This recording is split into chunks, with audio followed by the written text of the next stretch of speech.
Hello and welcome to yet another episode of the Below the Surface podcast. I'm your host, Gunnar, and my co-host, Hammond, James Hammond, will join me shortly.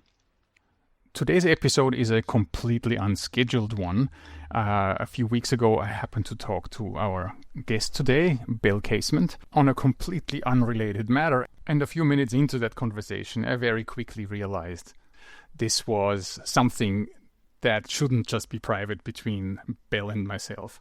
So as per usual, Belle will introduce herself during the episode, and there's also a little bit of a banter on how this episode actually came about. I would suggest we dive straight into it. Belle, before we go into anything, you are a risk assessor. You work for TerraVale, but you're not here as a risk assessor at all. Introduce yourself as how you want to be seen, and then we can dive into it. Sounds good. I would not introduce myself as a risk assessor yet. I think I consider myself kind of doing a risk assessment kind of apprenticeship at the moment. I got a degree in applied science, and it was a very chemistry heavy degree. After I finished that, I went and got a job with one of the Enviro labs in Melbourne. I spent about 2 years at one of the labs in metals and semi-volatiles. And after I realised that the pay and conditions were pretty woeful, unlikely to ever really get any better, and I jumped the fence to contaminated land consulting, and I've been doing that ever since, really. I spent nearly 15 years at Senversa in their Contam Land team, and in the last 18 months or so, I started working with TerraVale Consulting, doing risk assessment work. I think of myself as more of a risk assessment support person at the moment. I can do some risk assessment stuff, but it's still kind of early days in that stage of my career. Have you listened to our risk assessment episode? I did, with Carly, yeah. Yes. How was that any good? From a risk assessor's point of view. I thought it was really good. Yeah. No, I thought it was good. I think that people don't really understand risk assessment all that well. It's kind of this mysterious black box that you give people like your DSI report, and then somehow they magic your problems away.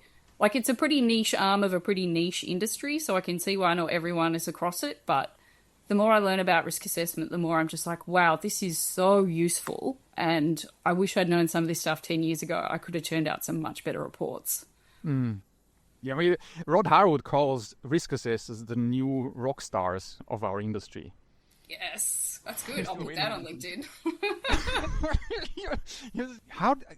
Here's how this all started. We spoke about on one of our risk assessment projects, because I'm one of these guys who writes DSIs, and then I don't know what to do. I hand it to you and say, clear this site for me, right? I'm one of those. Yeah. I'm sure you can do something here. Yeah, I don't want to dig this out. Please make this problem go away. Yeah, great. I'd love to do that for you. Yeah, or as Kylie said, can you risk assess this away from me? Yeah. That's exactly what it is.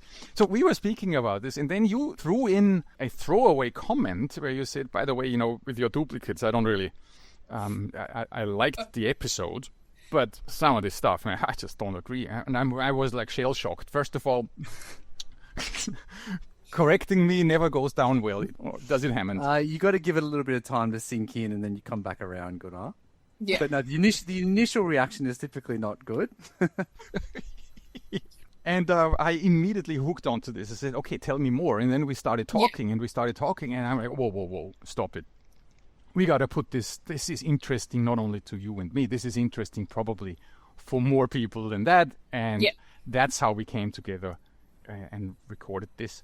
Yeah. I think because I've got a lab background, I'm really interested in how the labs work, and that gap between what comes out of the lab and that data and how it gets used. And I think sometimes stuff falls down in there. And I think the soil duplicates in fill is kind of where the rubber hits the road for this one.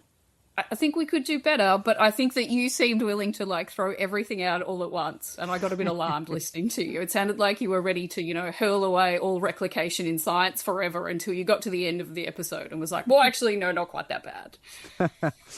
Thank you, Belle, for being willing to come on and talk to us, because I think we've said this before, but all jokes aside about Gunnar's openness to be told that he's wrong, or me for that matter, but this is exactly what we actually want. we want people who listen to what we say and what our guests say to think about it critically. And if you have a different point of view, then we just want to talk about it. Yeah.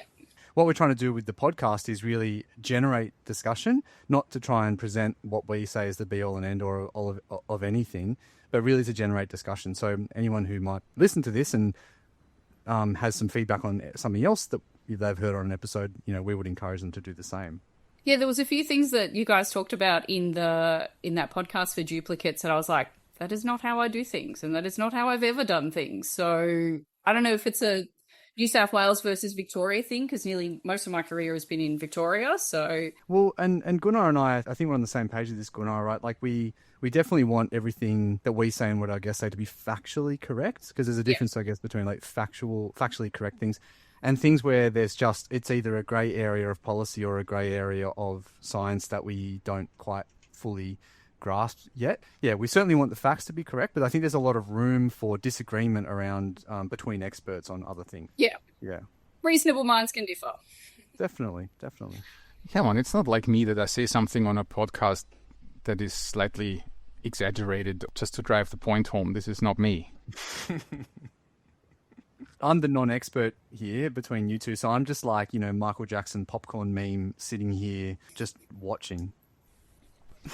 Bill, of all the many warm-up questions we sent you, which one did you pick? Oh, it was the who will you have dinner with?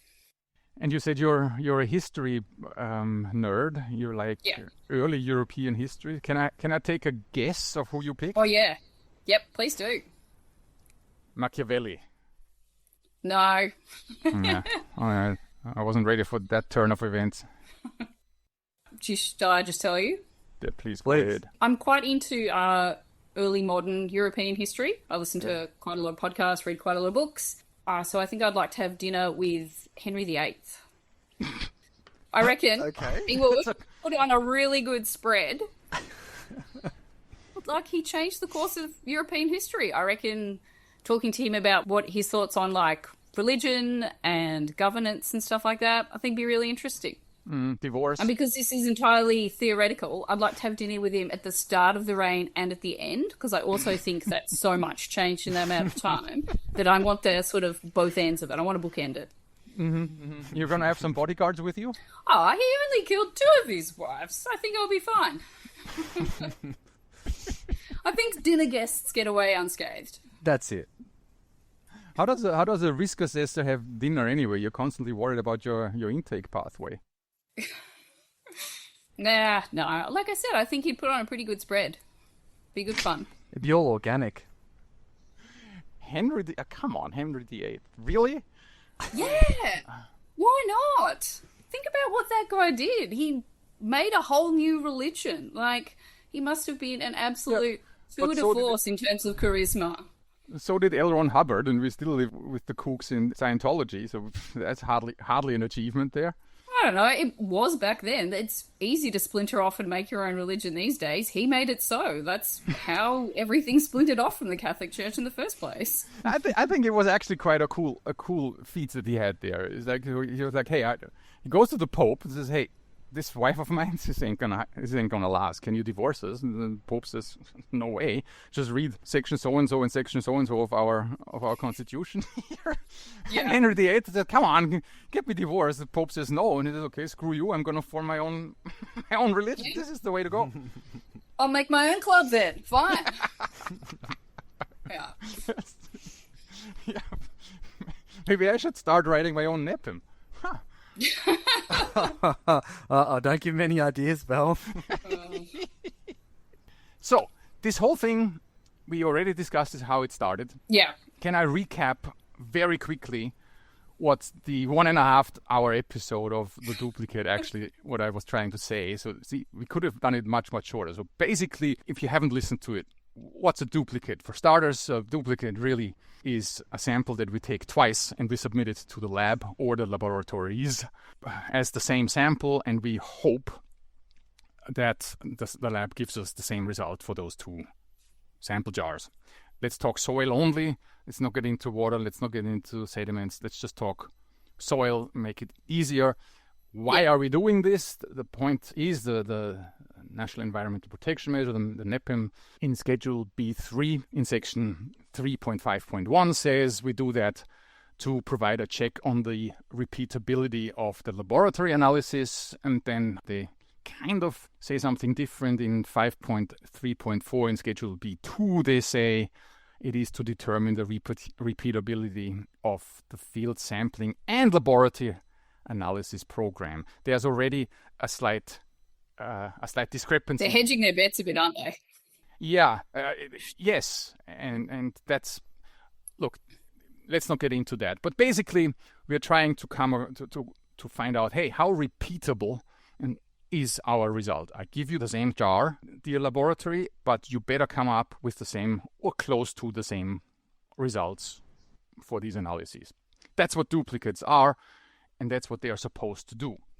My whole 1.5 hour rant was, for this to make any sense, those 2 jars that I give the lab, they better be identical.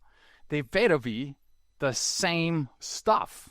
And I mean really the same, not just approximately the same. Because if you give the lab 2 different jars and you expect the same result, of course, this is going to cause a problem. And my point was, when I go out into the field and I sample either fill material, so mixed soils that contain all sorts of stuff, or I sample clay material or silty material, then it is, for all intents and purposes, impossible for me to create 2 identical jars. As a result of that, I concluded that duplicates, soil duplicates, taken in the field of these kind of materials and submitted to the lab to check on the lab methods is a futile exercise. That was my whole point. Are we in agreement, Bill, on this one, or am I wrong? I disagree. I don't think they're useless, and I don't think we should scrap them. I think they do have value. We could give them a lot more value if we were better at data interpretation and spent more time actually looking at these results, these bad duplicates, and which part of them duped badly, and thinking about it in more detail. You're right that the jars aren't the same. They don't have the same stuff in them, but duplication and replication is never duplicating and replicating the exact same thing in science. It's always a different population size, a different sample group, a different whatever, and the ability to replicate your results still matters. Oh, I agree with that. Yeah. Of course, repeatability is hugely important, but testing it with 2 different jars doesn't make any sense. What if we took them out of the same jar? Like, is your issue with the jar or the fact that the soil is so non-homogeneous that the results are likely to be so different? The second. Yeah, it's the same. I cannot give the lab identical samples, whether it's in 1 or in 2 jars. Yeah. In the episode, I also mentioned that when I have duplicates that have very high relative percentage differences, or when I have a sample that is just weird, I often go back and reanalyze some of my samples. So That's not even a different jar. That's another subsample out of the same jar. Yeah. And the results I get so often out of the same jar are day and night. They're not even close, in particular with some of our most common contaminants, being the benzoyl that we're constantly after, and the heavy metals, and there's good reasons for that. So it's the second. The whole concept of checking on the laboratory, which is highly controlled, with a sample that is uncontrolled, is futile in my eyes. Okay. So we're narrowing the problem down here a bit. So it's not just duplicates, it's the duplicates in the fill, and it's the badly homogenized samples. So things like sand generally dupe pretty well. So we're really talking about the kind of the clays, because it's much easier to homogenize a sand rather, and in both the field and when the labs get the sample as well. So you're probably likely to have, in my experience anyway, your sand replicas will be better than something that's really clayey or gravelly or stuff like that. Oh, yeah. Clay, gravelly, completely useless. I'm talking for me here. Completely useless. Sand, even with sandy material, I would argue that a proper duplication is extremely difficult to achieve. When I analyze for benzoypyrene and I analyze for heavy metals, the setup is already wrong because those contaminants attach to different particle sizes. Yeah. Once the sand is in my jar, I have no control over what happens to the finer fractions of my sand that will settle further down in the jar. Yeah. And what happens to the coarser ones that settle further up. And when I take that to the lab, I have no control over which part of that sample they take out. Yes. So even with sandy material, I would argue that the duplication that we do is close to useless. I tell you why. Because the moment you have a high RPD, the immediate fallback is that had to be heterogeneous. The tough one is to call up the lab and say, hey, what the hell happened here? Because the lab will immediately say, check out our QC program, and there's nothing we can do. It was definitely not us. Right? Yeah. And they're probably right about this. Yeah.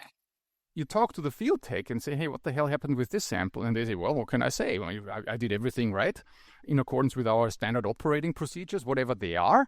You can't pinpoint it the moment you have a weak point. The weak point being the sample could have actually been heterogeneous. And from that moment on, you have a weak point that everybody will jump on, and we do. Look, I mean, I have yet to read a report where someone said, well, our QC in the first round did not add up, so we went back out. Yes. Don't get me wrong, because the quality control sample is extremely important. Yeah. It should tell you, wow, something's not right with my data set here, and I gotta be careful with interpreting it.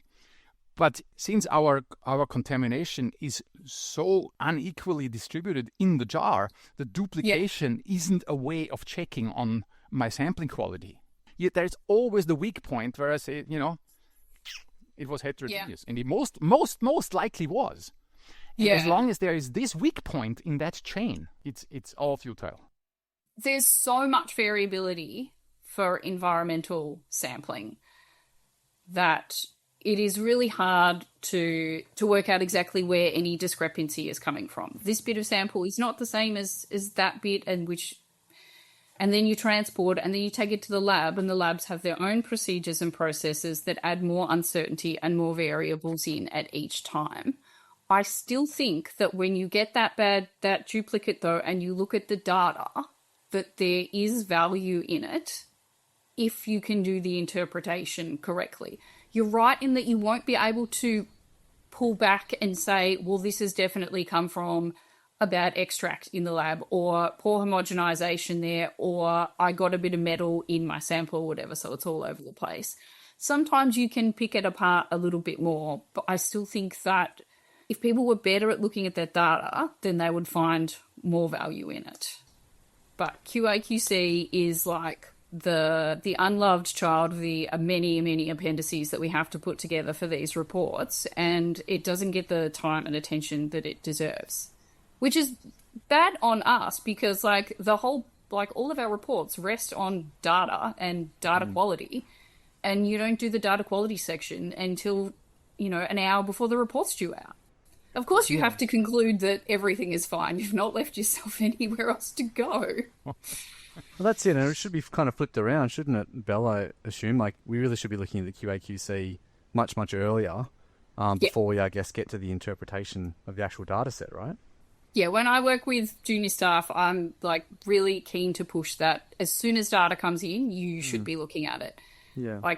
Just look at the COAs, the certificate of analysis, the PDF that the lab sends you. If that's the best you can do, then just do that. Better to have it all tabulated and have those RPDs all calculated so you can start thinking about it.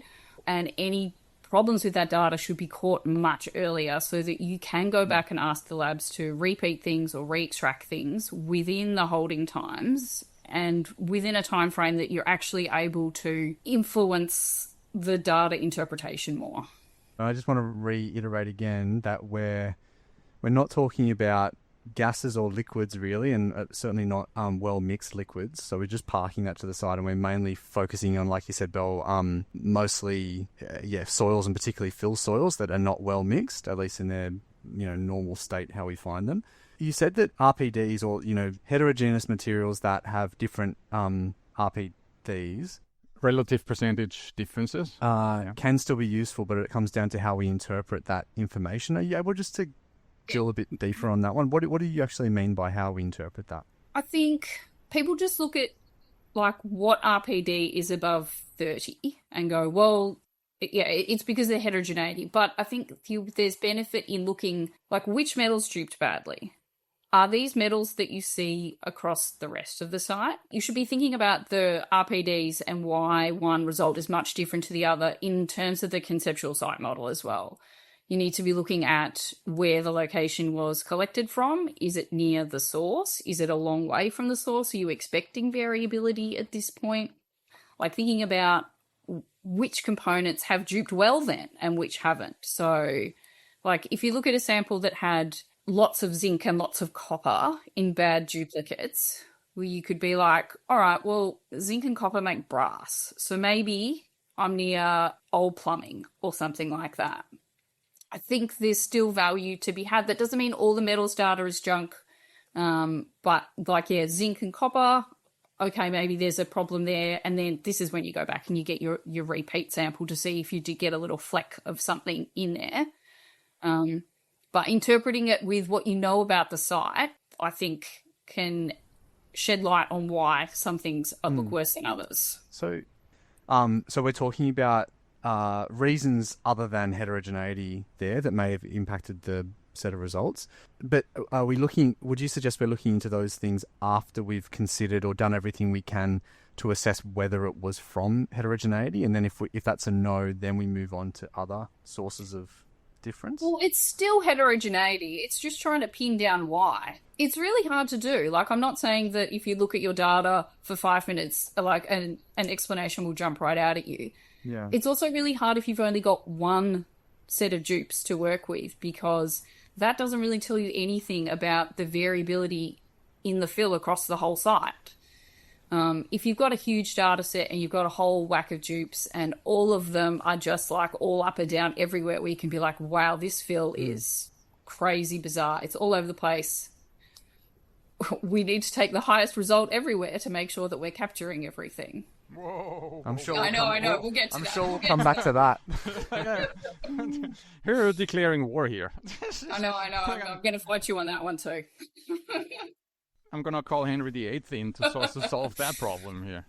That's like the fire alarm lever. We can't pull that too early in the conversation. No, let's come back to that one. Guys, I'm sorry. I need to pull you back, because what you are missing here is that we are not looking for reasons why my fill is heterogeneous. That's different, or why I have a high result in my sample. That's part of the interpretation of, do I have a contaminated site? The point of a duplicate is to check on the repeatability of my sampling process and the repeatability of the lab, depending on which section of the NEPM you read. And when I sample something that is clearly from the onset not duplicatable, it doesn't really matter why it is not duplicatable. It just isn't. So my experimental setup is flawed from the beginning, because the experimental setup required me to provide identical samples. Otherwise, duplication isn't duplication. But if we have a data point and the duplicate should tell me, is the methodology how I sampled and how I analyzed in the lab, is that repeatable? And when I have high differences between these two, there's two conclusions. Number one, everything was right, but I screwed up in the field, or the lab screwed up. Let's assume that we're not checking that we're only checking on the lab here, because this is the primary reason why we are supposed to do this. Did the lab screw up, or is what I gave the lab not suitable for this kind of test? Regardless of whether I'm near piping or not, But what I give the lab is not suitable, is not fit for the purpose of duplication in fill, in clay, in soil. In anything, though. In anything. I agree. I completely agree. I would even go further that it's hard to duplicate water samples, but let's not open that can of worms. Yeah. Because when you go to parts per billion sometimes, right? Yeah. In the field, in clay material, in fill, there is no way you give the lab two identical jars. So let's stop doing it. Because the experimental setup from the start requires that these jars are identical. Otherwise, you're what right. are you doing? Look, when you frame it that way, that is, unfortunately, I really wanted to not say, but you are right if you frame it that way. Environmental sampling is so inherently variable that you can't give the lab two samples that are the same to test. Excellent. So we are in agreement. Shall we wrap up? Or So, no. Can I jump in on that? Does it come back to the fact that we were saying for the NEPM, the purpose of field duplicates, that we're trying to achieve two different things? We're checking on the repeatability of the field sampling methodology, and at the same time, the laboratory's analytical process, right? So, Belle, is it pointless trying to do both things at once? Is that part of the problem here? I mean, it would be better if you could split them, but how could you possibly split those two pieces up? Thank you. This is another one of those things you can't check for two things at the same time. Yeah. So can I throw us an example at you, Belle? Say we used a field duplicate to measure or assess the sampling methodology, the repeatability of that, and we used, say, a certified reference material that's not marked and submitted as part of the sample set to check on the laboratory's repeatability. Or I guess it would have to, Submit it once or twice? Well, I don't know. Like, I mean, we know what the values are meant to be for a certified reference material. So would it, you could just submit it once, I guess, and compare the results against the known reference values? You're going for But the labs are running their own certified reference materials. Like I feel like the labs do their own QA, QC type stuff. They don't give us data that didn't pass all their quality checks. Yeah. So I don't really think it's about, I don't consider duplicates to be, I don't consider them to be primarily a test of the lab's repeatability. No, There it would be a test of the lab's accuracy. How accurate are they? And not the repeatability, not the precision. Right. So but if repeatability. But if you submitted two samples that were the same certified reference material and you compared those results, that would be assessing repeatability, right? Yes. Of the laboratory's analytical program. So I guess, so let's use that as the example then. So you submit two jars, unmarked or unidentified, that are CRM materials, and that's to check on the laboratory's analytical program, the repeatability of that. And then you have a field duplicate that is used to assess the sampling program. Am I completely off track here, or would that could make sense? Yeah, I think that would give you like a bit of an inside check on what the lab was doing. I also think you'll still get two different numbers back, even if you're testing a CRM. Yeah, well, even on the CRM documentation, they give you a plus minus on the the reference value. So I mean, but and let's not even get into that, because we don't even talk about plus minus on lab reports. So I would love to see a plus minus on lab reports. I think that people make a big mistake. They see their data and they see 100 ppm and they're like, right, locked in 100. We know it for sure.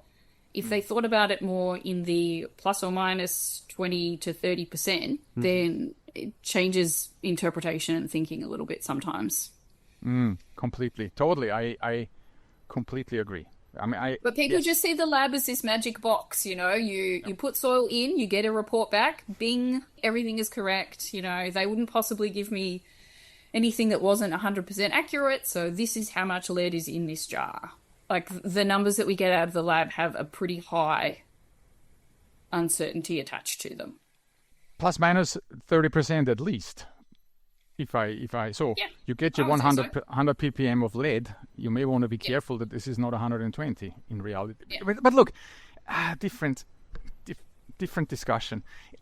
Yeah. Hammond, I interrupted you unusually. No, I was just going to add to what you were saying, Belle, and just say that I would argue that we do the minimum level of sample preparation as well, both us consultants in the field and commercial laboratories. Yeah.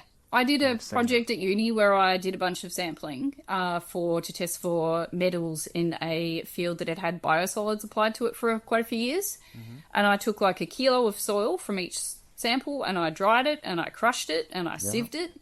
And each of that got extracted 3 separate times, and each of those extracts got analysed 3 different times on machines, and each analyte came with error bars and whisker plots, and, you know, this is how much I trust each analyte for each location sort of thing.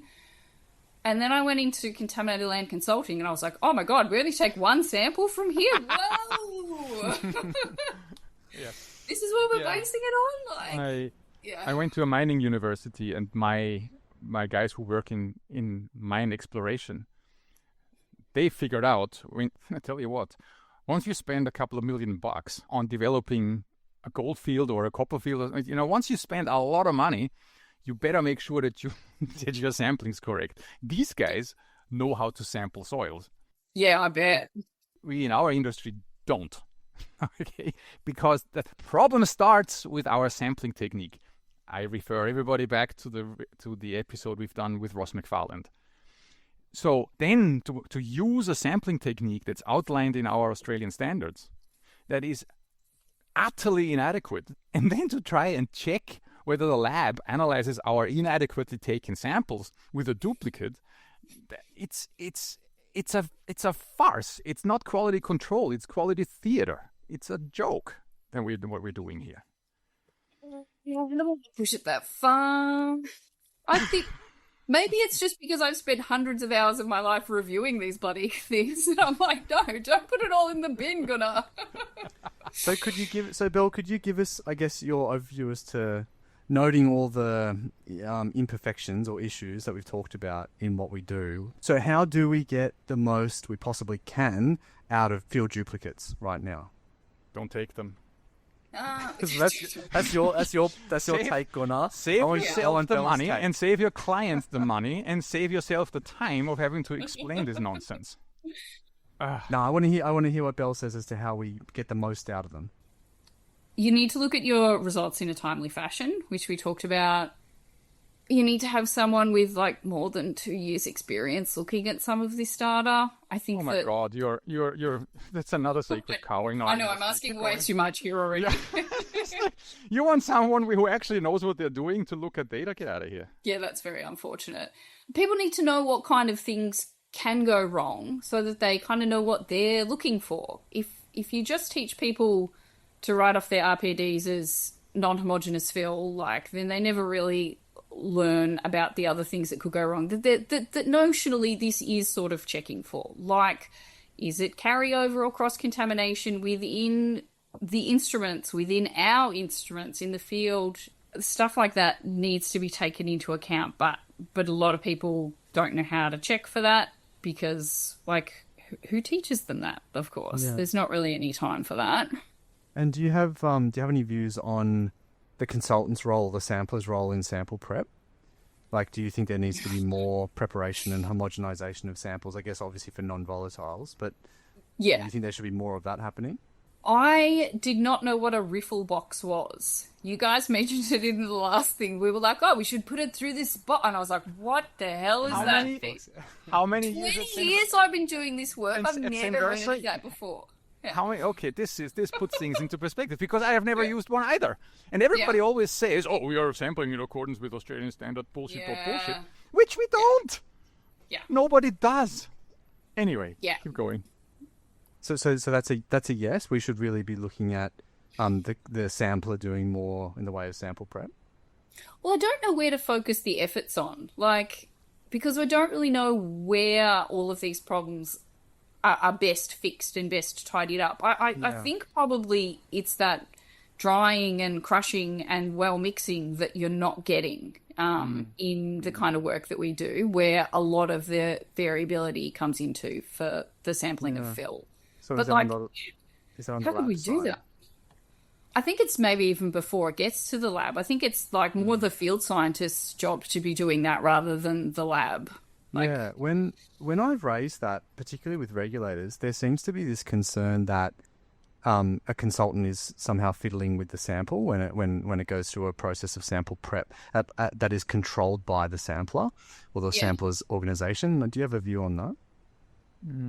I wouldn't have thought that at all. I mean, you don't want people to just like take their soil out of the push tube and put it in a jar in like a little block. That's so often what happens. Oh yeah, and it's fast and it's easy, and it is. That's why it's happened, because the poor field scientist is 3 logs behind and they're sprinting past the drill rig trying to keep up all the time. Yeah, I mean, it's 5 p.m. and it's getting dark and the day was hot. Yeah, it's a big ask for them to be crushing and homogenizing out in the field. I'm a big believer in that there should be more sample prep, and this is one of my little wagons I like to push. But every time, well, not every time, but a lot of the time when I've raised it, there's concerns raised around this kind of chain of custody, and that certain things need to be done at arm's length. And yeah, that's one of them that seems to come up, particularly with regulators. Yeah, okay. I mean, it's pretty tough when you're doing any volatiles analysis. That just throws another huge spanner in the works. You obviously, in that case, it might be better to just put your push tube plug in and close the lid as fast as possible. But then when that gets to sample prep in the lab, then they're like, are you kidding me? Just a tube, guys? And then they have to get it out and it's gone all crusty and dry and they're like hacking it up. It's not great science. So we talked about CRMs, certified reference materials. When you buy them, you get a report with it. Yep. On that report, they tell you, look, there is X parts per million of zinc in this particular crushed up ore, and we have measured it with everything that we can possibly come up with in the world, the most spectacular laboratory methods. We have homogenized it to the best of our ability under laboratory conditions. And here is your range. Here is not the number of how much zinc is in there. Here's your range. And that goes from 80 to 120 parts per million of zinc or something along those lines. I don't know exact numbers for zinc. Yeah. That's the best we can do with all the methodologies we have, with all different lab methods. And we cannot determine how much damn zinc is in this highly homogenized and analyzed sample. And then we go out in the field and I take you say push tubes. Very often I even sample, hey, everybody does it. It's not just me. We sample from the auger. Right? Yeah. And we fill that stuff into our sample jar. We wipe it off. You put that jar in the ASC off to the lab. This method, we are kidding ourselves in getting anything of value out of that kind of sampling. But we already done we have done the episode. It's with Ross McFarland. Our sampling method, as outlined in the Australian standard, is inadequate. That is, however, a holy cow in our industry that nobody wants to. What do you do with a holy cow? Slaughter. That's not. Anyway, let's move on. There is a couple of other things you mentioned in your emails to me. Do we want to talk rinsate and trip blanks? I'm happy to. I think they can be quite useful. I don't know if you've got a controversial opinion on them that you'd like to get out there and start airing to people, but I think they're okay. Like, if used and interpreted correctly, they can add value. So, okay, let's for non-geeks. So let's talk about trip blanks for starters. Yeah. I assume we're talking water here, correct? Yes. Okay. Yeah. Because we don't trust soils in the first place, right, in a sample jar. I'm just throwing this out. But we're talking waters here. Why would I take a trip blank? Because, on a trip, a lot of things happen. You have water samples, and they are usually done for, or often done for, highly volatile substances. And highly volatile substances have a problem because they're volatile and they get into all sorts of... They move around in your ASC. They move around on your service station where you take your sample. They move around in the environment, and particularly when you put samples into an ASC. And it gets particularly nasty when, and it happens, one of your sample jars breaks. Yeah. So you end up with a soup of water, dirty soil jars, and that is not a good thing in any case, right? That's a bad thing to happen. So if you then have in your esky, you have a known or a water container where you know there is nothing in it. Yeah. And it floats around in your soup that you accidentally created. At least it gives you an indication when you analyze this. It gives you an indication if that particular sample jar or water container was affected by the mistake I made. Yeah, and I think field trips.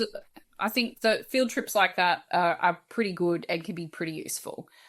They tend to be analysed for actually the right things. Like people at a minimum tend to do C6 to 10 analysis on them, and if you've got the cash, people do a full VOC screen on them. So you actually get some useful data back that says, like, say something has gone wrong, and you get a little bit of TCE in there.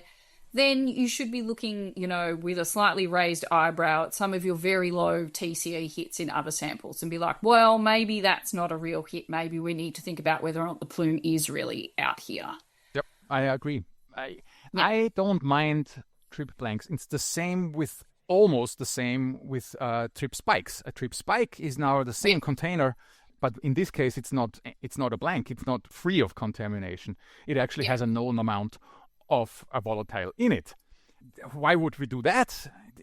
Sometimes it's hard. You're out near Berk and you collect highly volatile samples, and you need to make sure that they're cooled all the time, and that while during your 3 or 4 days of sampling, before they actually manage to get to the lab, that you don't lose some of your analytes in the sample jar. That's where trip spikes come in handy, and I do use them quite regularly and religiously on these kind of sites. Yeah, I think they're one of the better samples for QA/QC. Yes, they are. In particular, when you come back and from a trip like this and you see the lab results and you think like, really? That result is awfully low. Yeah, it has happened, and you then go into a thinking overdrive and think, what could have possibly happened? One of the things that you then immediately look at is your trip spike. Yeah, at least you can say, all right, at least I think, and I'm confident that my sampling procedure, not the sampling procedure, but my sampling holding procedure was all right. Mind you, something that people forget is that the trip spike makes 2 trips. It makes a trip from the lab, to my office and out to the site. And the control samples, the samples that I take on the site, only take 1 trip.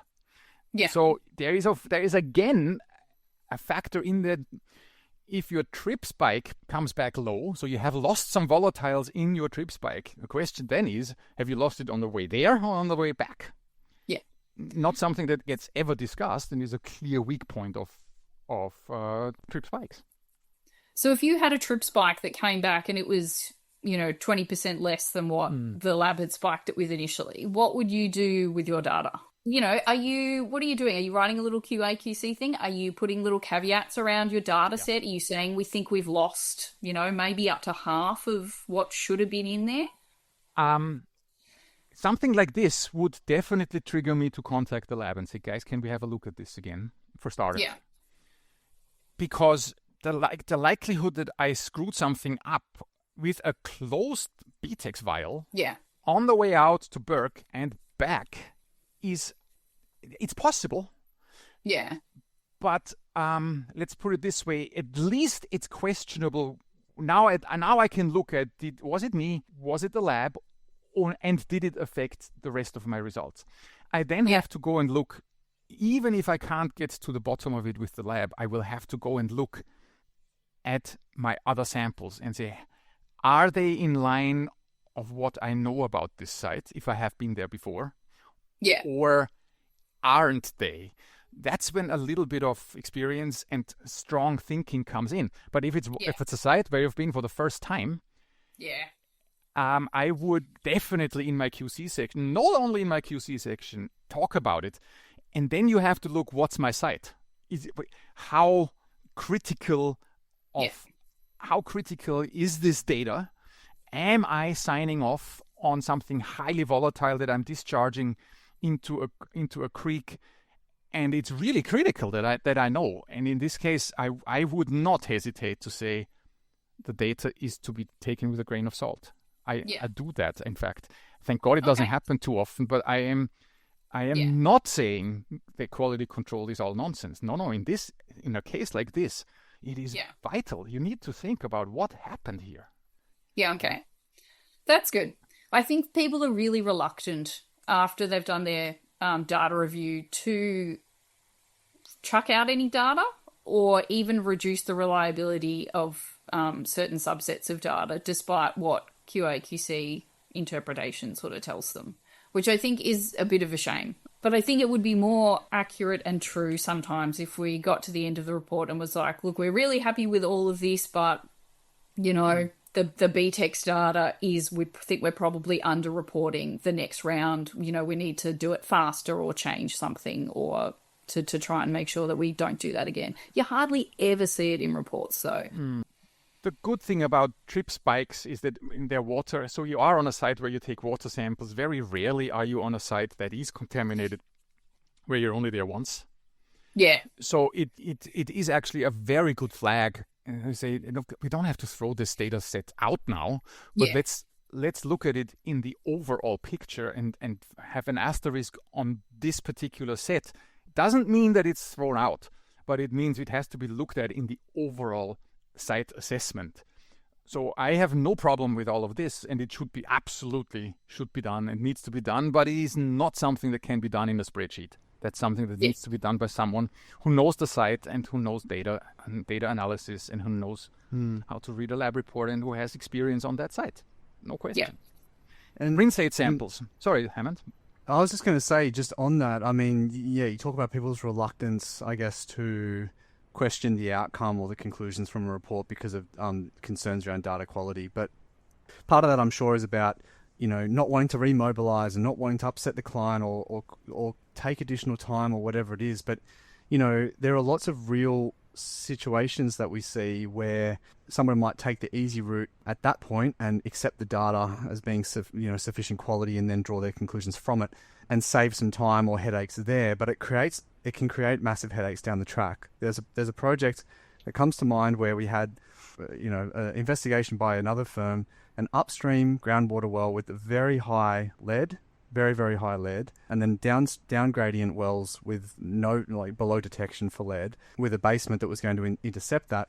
And the conclusion was made that up gradient well, that the groundwater did in fact contain very high lead that was of concern to human health, and therefore there was going to be an LTEMP that was going to be required because it was a drain basement. LTEMP. So long-term environmental management plan. So the decision not to drill into that potential cross-contamination or whatever it was that caused that, that resulted in that data point, not scrutinizing that enough at the DSI stage then led to the potential for a long-term environmental management plan and all the headache and cost and issues that come with that throughout the entire life of that building.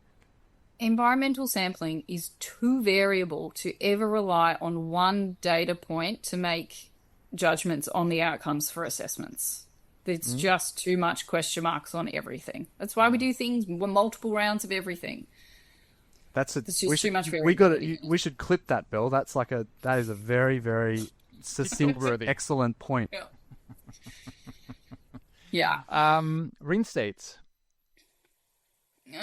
Not a fan. If we must, I don't love them.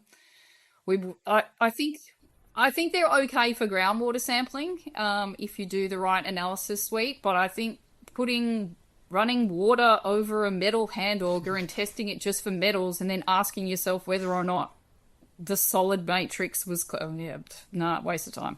Well, I find it hard to catch the water coming off the end of the tool of the implement. I don't know how people do it. It's useless. It's completely useless. It doesn't show anything. I don't mind them off the groundwater pumps, but I think they're pretty useless when you're switching matrices like that. Groundwater pumps I can live with, yes. Yeah, but again, forget it. They're too cheap to test for anything except metals. So you get back few tiny little hits of metals, and then you write the pump is made of metal, see you later. Like, it's the groundwater version of non-homogeneous soil. Let's move on. Okay, so what's the rinsate supposed to tell us? The rinsate is supposed to tell us whether our sampling equipment was properly decontaminated between sampling points, so that I don't carry contamination from point A to point B. I get it. Now, if you take a rinsate and you do it in accordance with the Australian standard, you should take, is it 1 in 10 or 1 in 20? See, I don't know because I never take them. 1 in 20. Whatever it is. Is it 1 in 20? Yeah. So 1 in 20. All right.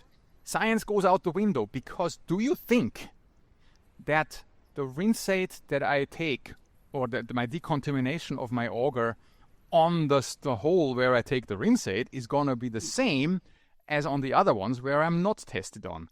Come on, let's not kid ourselves here. This is all nonsense. Rinsate samples need to go for, especially for soil sampling. Water and pumps, yes, I am with you. Yes. Okay. Let's go to the real hot button. I think we need to talk about taking the highest result.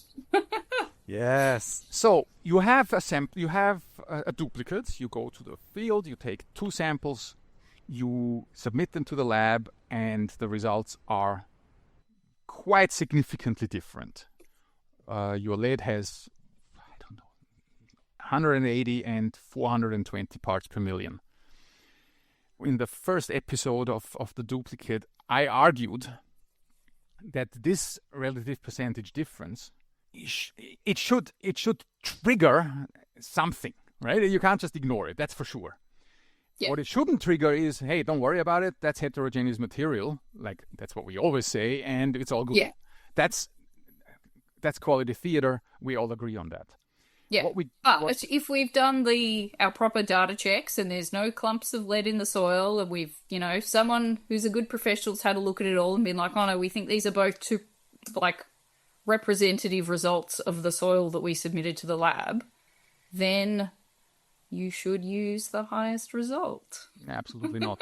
No. Why the higher one? Why not the lower one? Because we're assessing threshold compounds or analytes that can have a toxicity response over a certain level. And if we think that it's a real data point and is representative of what the soil looked like in that spot, then we should use the highest one to protect site users. Well, number one, it's not representative because you have 2 samples, right? So one of them isn't wrong, one of them isn't right. We have 2 different samples, so the representativeness is already out the window because it ain't representative. It's representative of what's in that jar, but aren't we trying to find out what's representative across the site? That's the most important thing. What you just said then, Gunnar, so you said two samples, but isn't what we're saying that we have two data points that are essentially the same sample, right? Mm-hmm. That's what a duplicate is. Yeah. Mm-hmm. Is it I can guarantee you, or in most cases, yes, what the lab took out of there, the result is very representative of those 3 grams or 5 grams that they took out. Yeah. Right? Now, to take the bigger one here is you are picking and choosing data. You are, for some reason, you say, I like this one better than the other one. You can't do that in science. That's not how this works.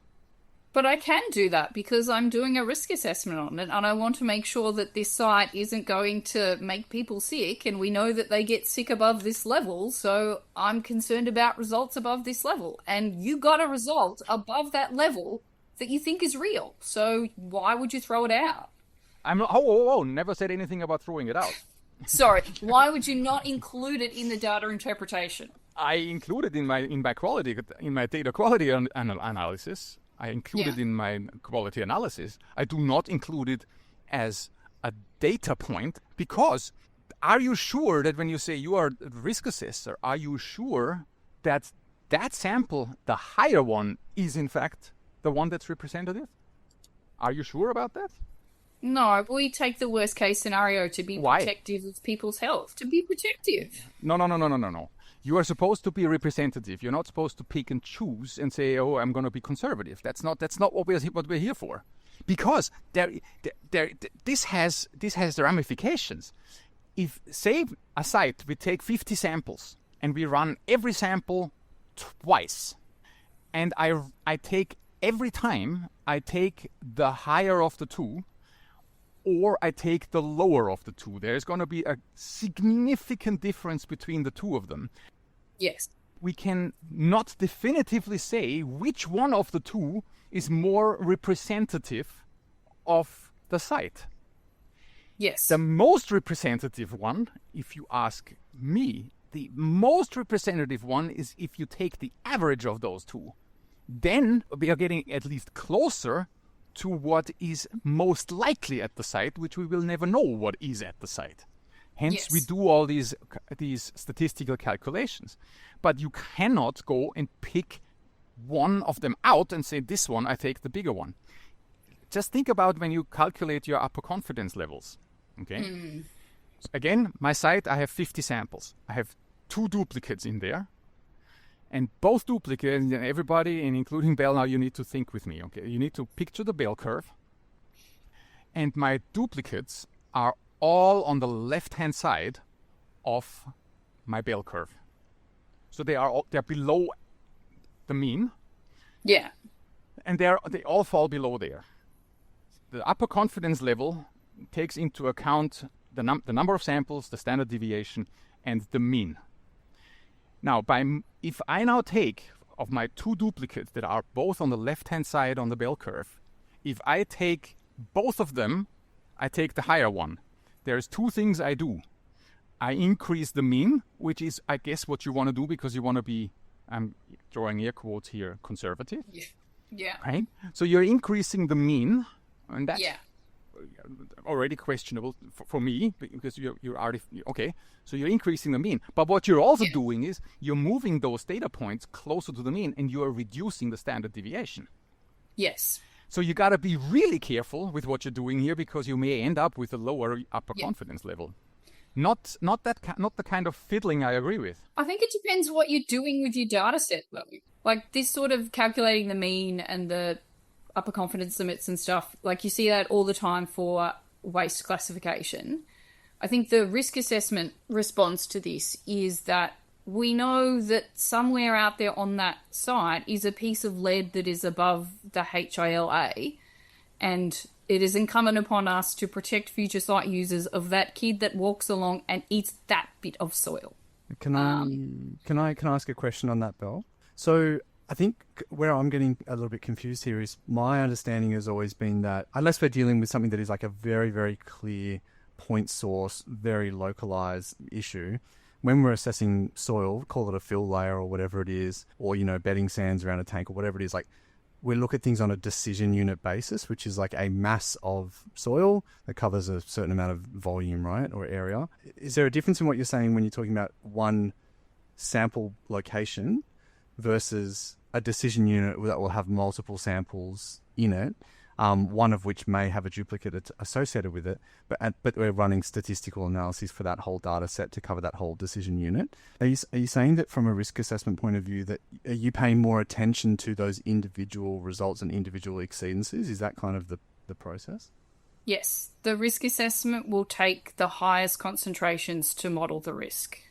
Okay, you got to be kidding. That shouldn't be the case. It just does. That's how it works. They take the highest. That doesn't mean it's right. Because why do we even take UC upper confidence level calculations? Why don't we just go out and we take 50 samples and we take the highest and say, whoa, this is a contaminated site? That's not how it works. I don't know. I just follow the guidance that I'm given and all the risk and the risk assessment stuff and the practice within the industry is to be protective of everything. And you're right. I'm trying not to say it because you're going to jump at me, but it's to be conservative and to protect everyone. We take the highest one. I might be misunderstanding, but I think are we talking about 2 different things here? Because we're talking about, on one hand, a data set and statistical analysis to compare a value, which is the 95% UCL, against the HILs or the EILs, whatever it is, as part of a tier 1 risk screening process. And then, as we've talked about with Kylie, following that, if there's exceedances, you then go through to a tier 2, tier 3, that risk assessment work that you do. Yeah. Are we talking about two different things here? Are we talking about the fact that we use 95% UCLs all the time for decision units to make a tier 1 assessment? But are you saying that you don't use 95% UCLs for a tier 2, 3 risk assessment? You rather use the highest data point for the site or for that particular decision unit? Is that the way that works? Yes, we would take the highest concentration. Right. Like if you are looking at soil vapor data and there's 4 bores and one of them will have the highest concentration, we would take that highest concentration to model the potential risk. And if there was a higher value in a duplicate sample, then we would take that. Okay, so that I get that, and it sounds like that is articulated in risk assessment guidance or standard practice somewhere. I tried to find something in some of the guidance documents. I couldn't find anything particular, but certainly all the risk assessments that I've been involved with work with maximum concentrations to model risk. Okay, so there's a practice at least in risk assessment. So Gunnar, does that help answer the question? I think are we talking about two different things here?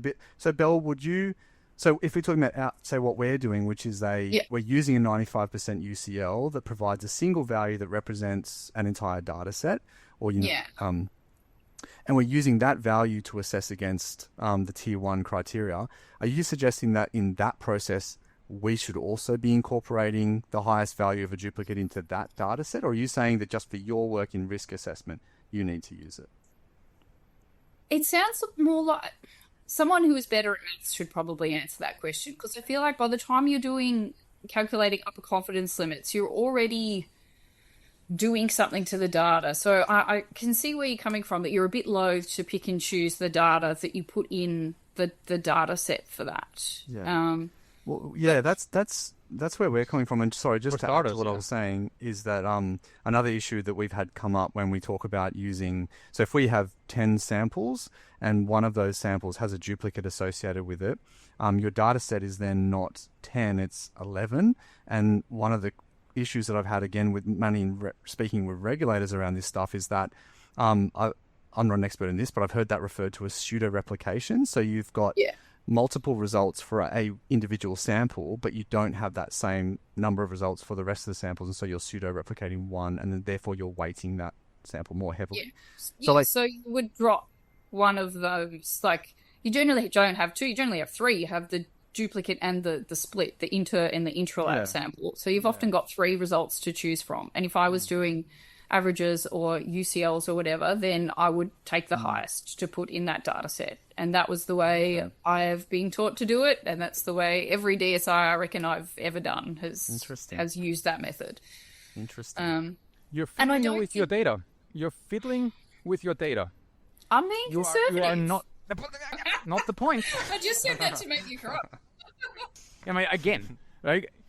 To risk assess a site based on the highest value is preposterously stupid. I'm sorry.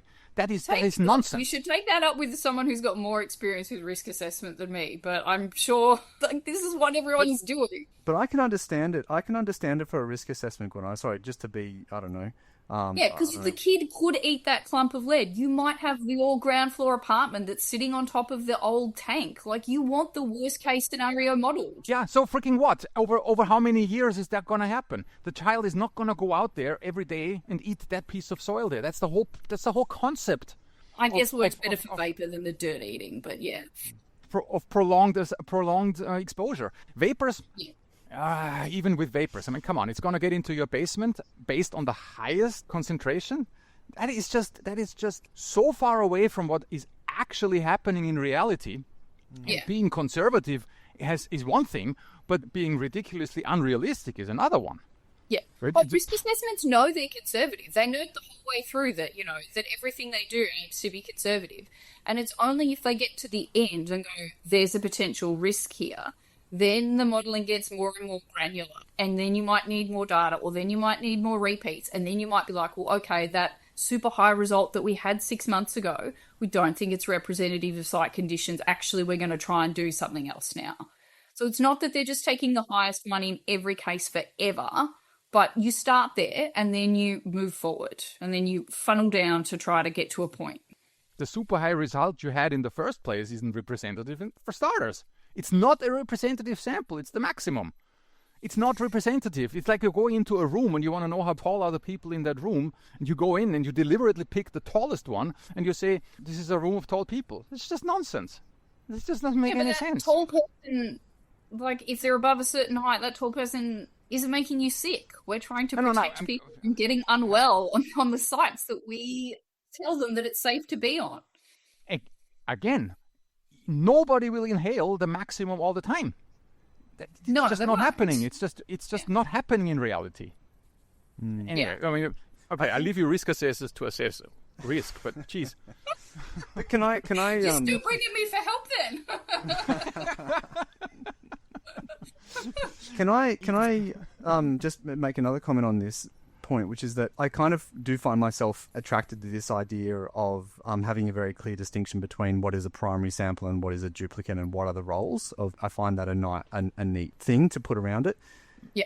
So is it not the case that if we had the two results, right, if we had the lead at 180 in the primary and 420 ppm in the duplicate, shouldn't it be, rather than say, okay, we're going to stop there and that's our data set and we should pick the higher one to be part of that data set, shouldn't it be that we're saying clearly something's going on here, there's a big discrepancy between these two results? Shouldn't we be saying our data set isn't ready to be used for analysis, that we need to do further work to drill into why is there such a big gap here? Yeah, probably. Yeah, and I think we do get to that point relatively well as an industry. No one is having one small HILA exceedance and being like, that's it, dig it out, boys, it's no good. We are, if you had just like one exceedance and it was in a duplicate, I would still hope to see that discussed in a report and mentioned. I think that would be a reasonable approach to take. But I don't think you should just pop all of those duplicate data numbers in your QA/QC appendix and not talk about them anywhere else. I think they still should be, unless you've got a reason to exclude them as erroneous, like, we thought there was, chunks of lead. We tested it 4 more times, no lead came back. So we're saying that super high hit is junk and we're junking it. Yep. Now you're talking. Now that's an interesting. Now you're talking to me, right? We tested it 4 more times. That's the correct response. Yes. That is. It's one of the approaches you could take. Yeah. So you run the sample 5 times. What do you do with these 5 results? Sorry, one sample jar 5 times. Yeah. What do you? You know what I do, right? I average them out. I have no problem doing that. I can justify doing that. What do you suggest you do? I would take the second highest. If you've gone through and done all of this rework. The second highest? Yeah. Well, I would take, it's the same thing, but multiply it up. So, if you've got 3 results, one that's sky high because of a fragment of metal in it, you've gone back, you've re-extracted, you've reanalyzed a bunch of times, and everything else is kind of within an acceptable RPD limit, then I would take the next highest one. Yeah, I okay. That's actually a very good interpretation. If you have one that is at 1500 and the other sit at 200 or something, I agree probably that the one is a freak. But again, you cannot ignore it. That's the thing. No. You cannot say, oh well, that was a metal, because what if your little poor kitty goes out and eats that piece of metal, right? Yeah. I would argue, when you take a sample and you present the sample to the lab, what the ultimate goal is, I want to know what is the concentration of lead in this sample, not in 5 grams of subsample. Yeah. If we had the ideal scenario where I say I submit this 250 milliliter jar, they have 500 grams, we can run this sample 100 times until we run out of matrix. Yeah. We get 100 results. Wouldn't you think that the most accurate and most representative analysis and most representative concentration would be the average of those 100?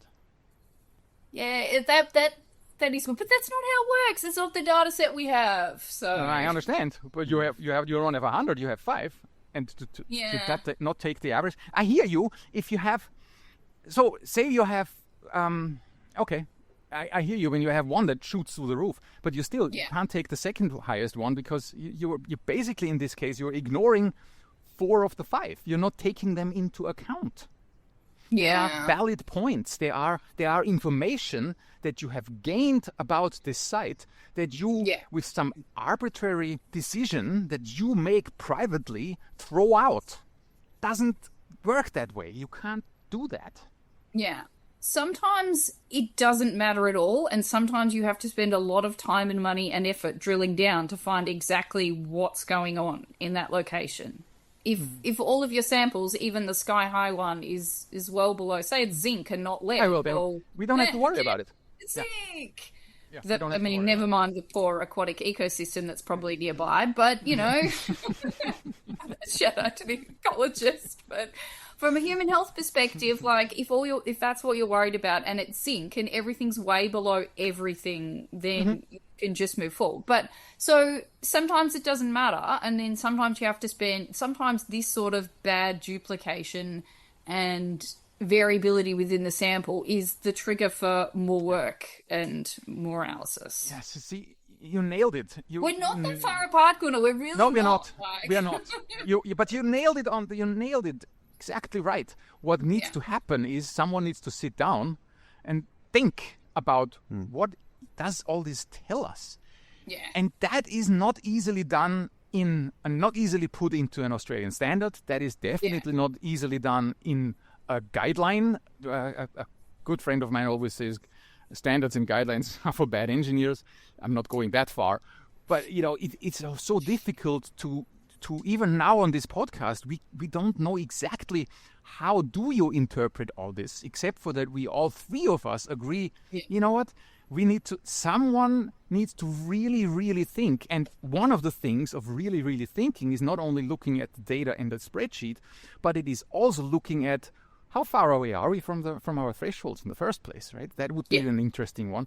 What contaminant are we talking about? And there is so much that goes into this.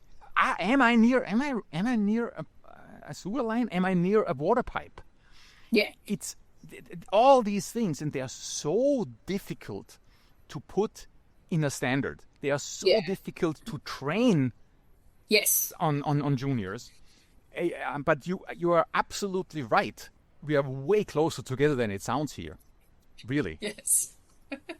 Hammond, you meant to say something? I mean, while the experts were talking?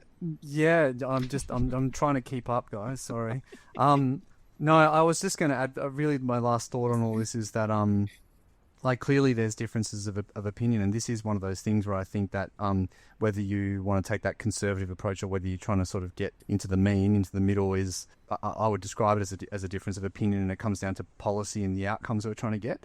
And for me, it's just like, I would just love it if it was articulated somewhere so that we could all, even if we didn't all necessarily agree, at least we all know that this is what we're doing, right? As an industry, this is what we're doing. Because I think that some of the challenges that we come across is where these kinds of differences of opinions come out when you're working with, say, an auditor or somebody else, but they come out when a project is well advanced, and it's kind of like, oh, you think that? Oh, I think this. And then it can cause all sorts of problems, and then we're in this world where there's the commercial realities, and our clients are trying to get certainty on stuff early. For something like this, geez, it would be great if it would just be that somebody makes a call, New South Wales EPA makes a call and says this is how the industry is going to do it, right? And I get what you're saying, Gunnar, that we don't always want everything articulated to the nth degree in guidelines, because then it hems everybody and it stops any kind of free thought or a real analysis. But we're in a world of commercial realities where people are trying to get certainty, and I feel like something like this could be cleared up. Yeah.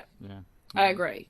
The NEPM makes us do some QA/QC sample collection and analysis that produces some pretty low value data. Well, I think that's inarguable. Yeah, and poor auditors, and I need to say it here. Poor auditors. I have so many similar discussions like I had with you guys here now with auditors, and so often not necessarily about data quality, but about whatever it is. And these are all highly experienced people, And of course, they agree with a lot of the stuff that we just mentioned here. But these poor guys and girls have handcuffs on because someone thought it was a good idea to put the NEPM as a de facto law, as a regulatory instrument. I don't feel that sorry for the auditors. Plus, it's the support staff doing all the work anyway. So Hammond has to go. Belle, it's been.